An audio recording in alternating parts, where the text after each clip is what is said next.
It's wrong. The page after.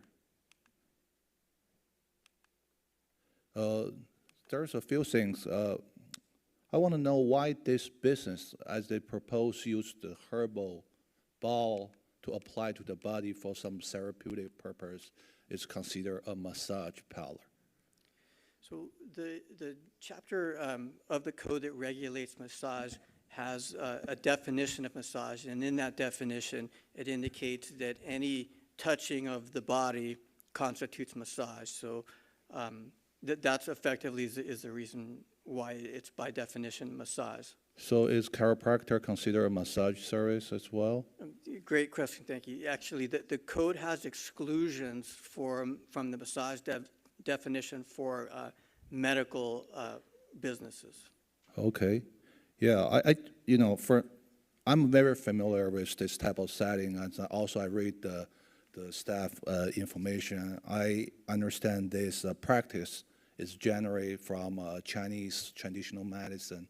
As a first-generation immigrant, I used to get this type of service all the time, so I'm just kind of surprised this is being generalized to the point consider a massage service. The typical massage service we consider is use some kind of a technique to apply the pressure to the body, and this is merely use the herbal to apply to body for the therapeutic purpose.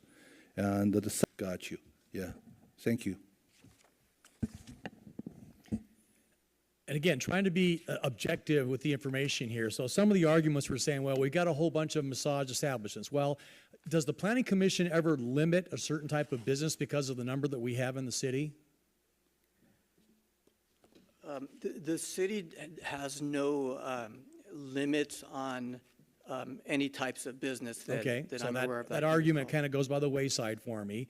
And then we're kind of, in my mind, jumping to conclusions about this particular applicant. I don't know them. I'm not familiar with this therapy, this warm thing that goes on the upper body and the feet and whatever characteristics that it has. But I'm just, again, trying to go from a factual standpoint here and understand, could you give me some more information about what was the evolution from the Planning Commission that went 401 to ultimately 3-2? Was it the applicant's revised description of what their business is going to be and the number of rooms? Is that the genesis of what that changed? Councilmember, after the initial hearing where the Planning Commission denied the application, again, and it was continued because we needed a written resolution with findings to come back to the commission. So we, at the continued hearing, the public hearing was still open. The applicant was given another opportunity to address the commission, and at that time provided additional details regarding how his business operates and specified certain provisions and offered to make changes to the business operations as necessary, perhaps to change the commissioner's opinion on it and reverse the vote. And the commissioners granted the applicant the opportunity to do that, to a 60-day period to revise the written project description and to come back. And when it came back at that June 5th meeting, 3 of the commissioners were satisfied that those changes were addressing their concerns.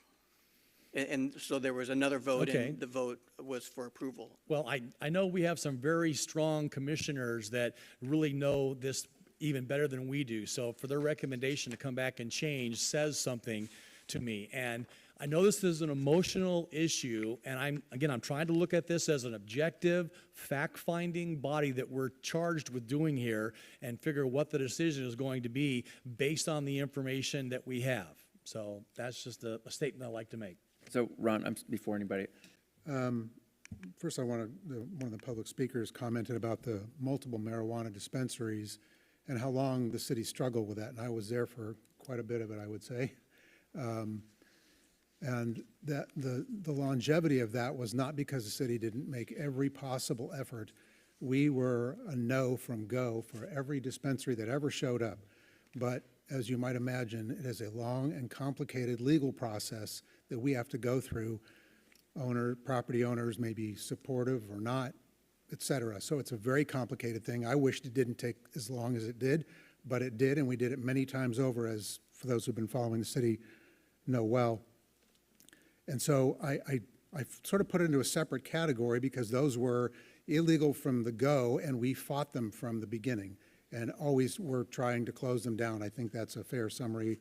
Look at the city manager, the city attorney. We were adamant about saying no, but in spite of those efforts, it still takes time to run the legal process. So that I wished it weren't that way, and I'm sorry for those who had to go through the fatigue of seeing that happen over and over again, but it wasn't for lack of city effort to expend every resource we could to close them down as quickly as we could.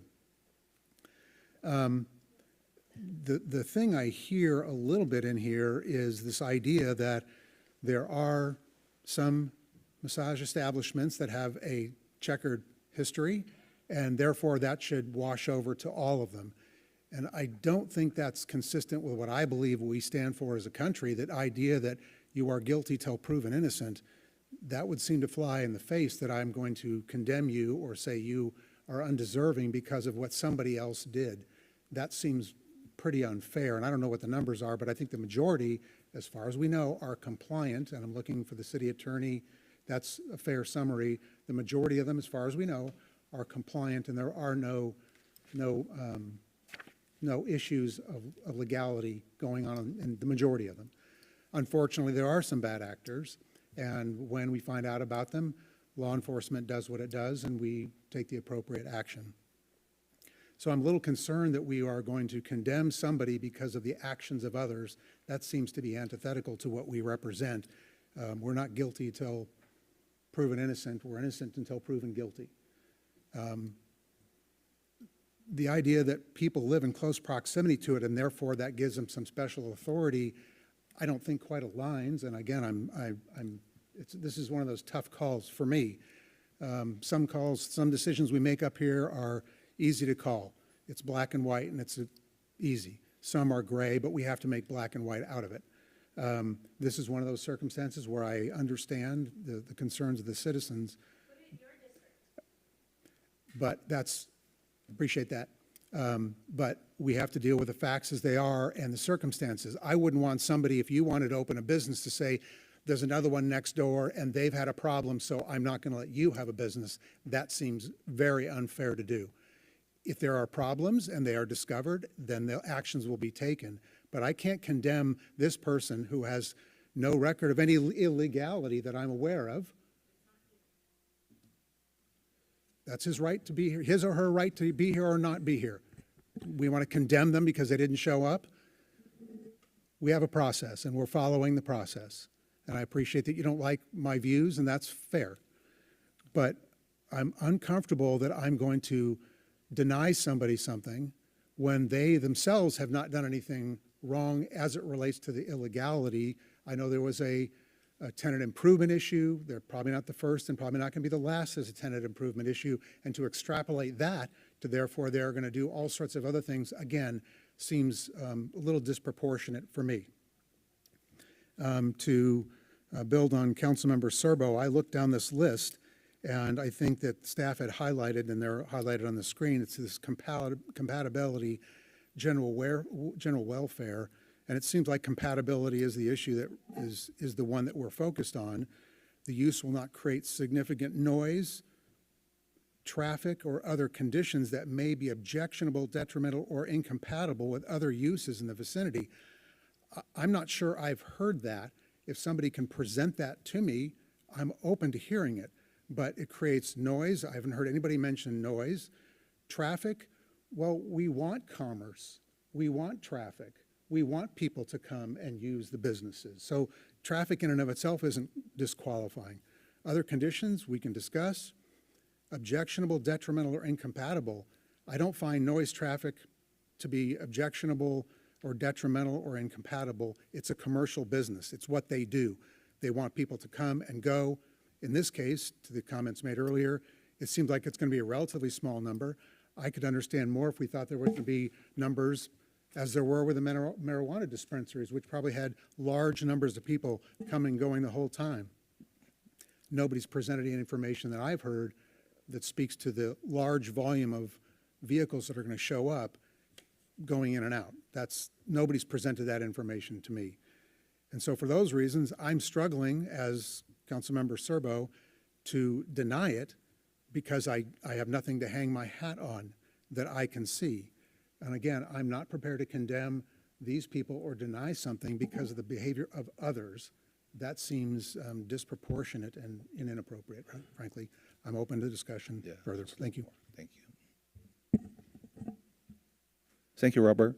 Ron, what's the hours of massage parlor generally operate around the city?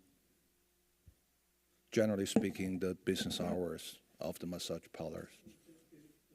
Limits massage establishments to, I believe, 9 p.m. as the closing time, and the opening time, I believe, is 7 a.m., but I need to, I think I have that in the report here somewhere. So this business proposed open between 10 to 7, Monday through Friday, and Yeah. 9 to 2 o'clock. That's right, they're proposing to close 2 hours earlier than the code would otherwise require. Okay, so this part of the CUP, right? Will we enforce on that if they close later than 7? That's Okay. right. Yeah, I truly believe, I mean, a legitimate massage parlor place like this one, I don't even think it should, categorize as a massage parlor.